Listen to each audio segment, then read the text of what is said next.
To an old friend. It has certainly been a while since we last corresponded, and for that I can only offer my sincerest apologies. So much change has washed up on my shores in the last few decades, although I'm sure the same could be said for you. Much like the convergence between salt and fresh water that personifies my existence, many new friends have settled here and mingled under my watchful gaze. It all began with the first airplane factory, and although now gone from my shores, its advent provided the framework for ensuing decades of production and growth, and its legacy still lives on. In the years that followed, a humble coffee roaster arrived and set up shop under a single storefront in the bustling Pike Place market. This coffee shop would soon become a colossal chain, and the aroma of freshly roasted beans quickly began to blend with the sharp marine air. Soon, the shiny new age of technology dawned on us, and by encouraging innovation and providing a platform for global change, I successfully accommodated the growing tech world in my surrounding areas. Most recently, my people have seen my newest edition of the internet sales giant as a beacon of progressive development. With this addition to our network of industries, we have come to find our place and have emerged to an international audience. This change, although exhilarating, is not without complications and anxieties, and this is why I seek your advice as a major player in an international arena. More growth is imminent, and the question of whether to grow up or to grow out is of paramount importance to me as I struggle to identify what is best for my people. Whatever insight you could offer would be truly valuable and readily welcomed. All the best, Seattle.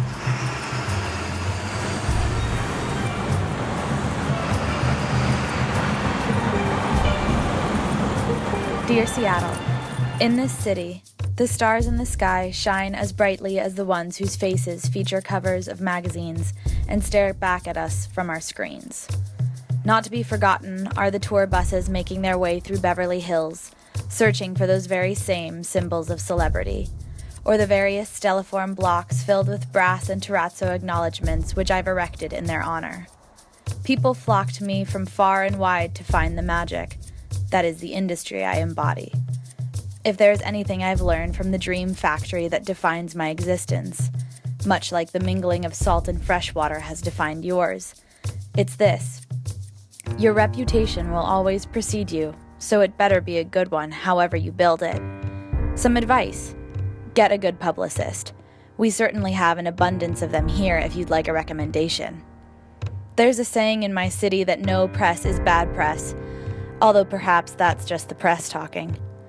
In any case, the fact remains that industry will define your reputation. How would you define your industry? Once you define it, you can then control it. I am delighted to help and offer whatever advice I can, and am thrilled to have received your letter. These next few years and even decades will be of the utmost importance to you, and so I am pleased that you've reached out to me.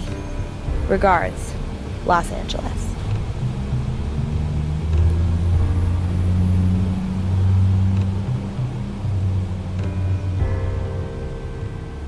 Dear Los Angeles, many thanks for your honest and direct response. I have taken your words to heart and have found it useful to meditate for a bit on how I would like my city to be truly defined in all senses of the word. You are correct in saying that it is of the utmost importance not only to define my reputation and reality in the present, but to also keep an eye towards the future. Although it is certainly hard to please everyone, especially with the new plans to expand my light rail through the north and south of the city, I will do my best to try and find a way to satisfy the masses. Like your metro system, the light rail is a crucial and necessary expansion for me and my people. Unfortunately, it has been a polarizing topic because the people living in neighborhoods that it will run through have expressed substantial and certainly warranted frustration over the project. It seems to be a monumentally difficult task to please my lifelong residents, who have already lived through many transformations, while also catering to the newcomers who are building my framework of development.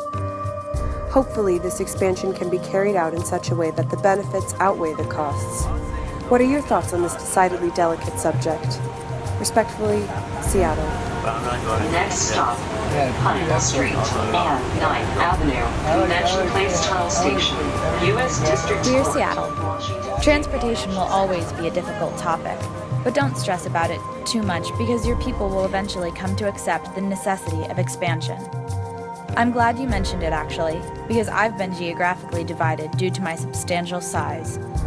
Being able to connect all facets of the population is crucial to a city's ability to keep pace with ever-adapting cultural and societal shifts.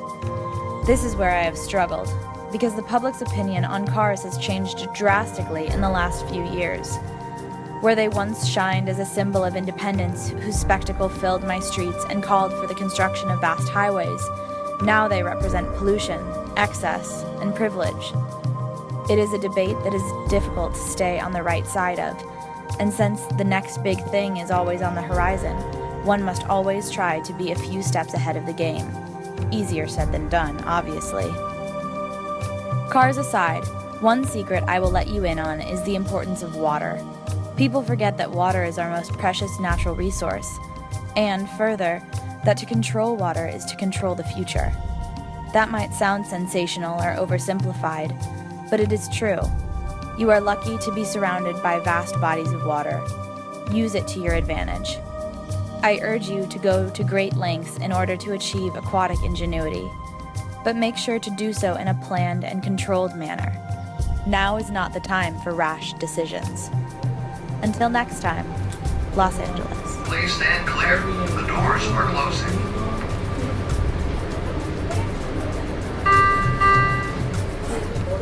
Dear Los Angeles, hello again, and thank you so much for your response. Your emphasis on the importance of water is greatly appreciated, and I have to admit, as you predicted, it is easy to overlook its significance because we are constantly surrounded by it. Between Puget Sound, Lake Washington, Lake Union, and the yearly rainfall for which we are so widely known, it is easy to forget that it is still a precious and finite resource. It can and must be used to our advantage without, at the same time, wasting it. Water informs everything about life, from its appearance to the way we go about our daily lives. It is so verdant here, and to my people, nature has always been a high priority. Whether it is to spend time in it, characterize it through creative work, make use of its abundance of resources, or simply observe it. It is almost as though one can taste the crisp freshness of the air. I believe it is because of this tangibility that people are so active here in spite of the rain. Even the rain provides us with the clean and unsullied smell that always permeates the air. Exercise leads to an influx of positive chemicals in the brain. I believe that much of my population takes this notion to heart and tries to make use of the abundance of nature as a positive tool to combat the dreariness that the gray skies can sometimes induce.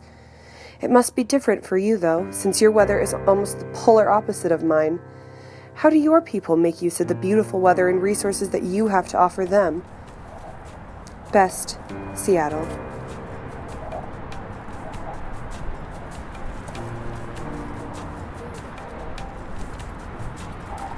Dear Seattle, glad you asked.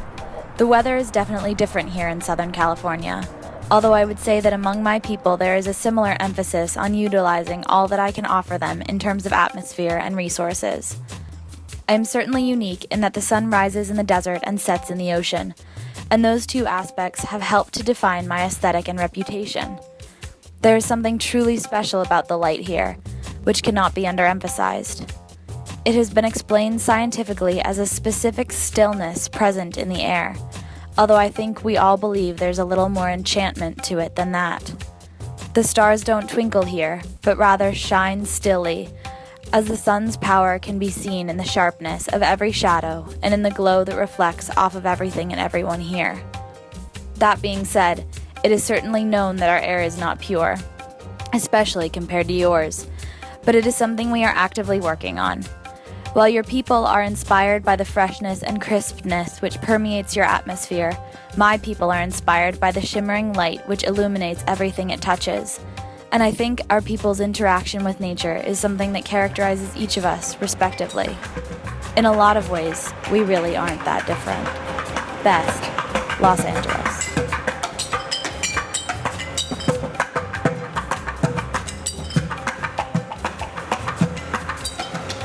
Dear Los Angeles, again, thank you so much for your insight and generosity in sharing it. It has certainly been appreciated. You're right, really, that in a lot of ways we aren't so different at the core. For my people, progress is a term that can be interpreted in a multitude of ways, and one context that I find to be truly significant is that of social issues. In the very recent past, my people voted yes on 2 issues which have divided the nation, and I am very proud to see my people leading the charge with regards to progressive social action.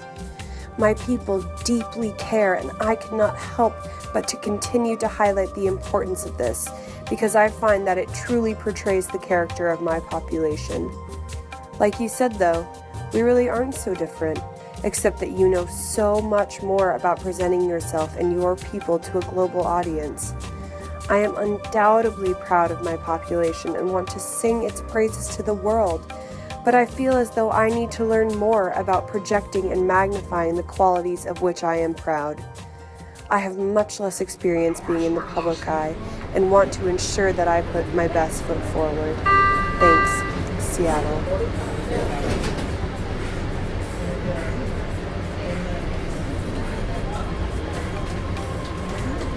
Dear Seattle, I appreciate your outlook. It is both positive and self-aware, and those are both very significant qualities in looking towards your future. It is astute to recognize the myriad contexts in which progress can be discussed, and then be able to apply them to your own people. It is important to remember that in the international context, small distinctions between global cities become much less pertinent.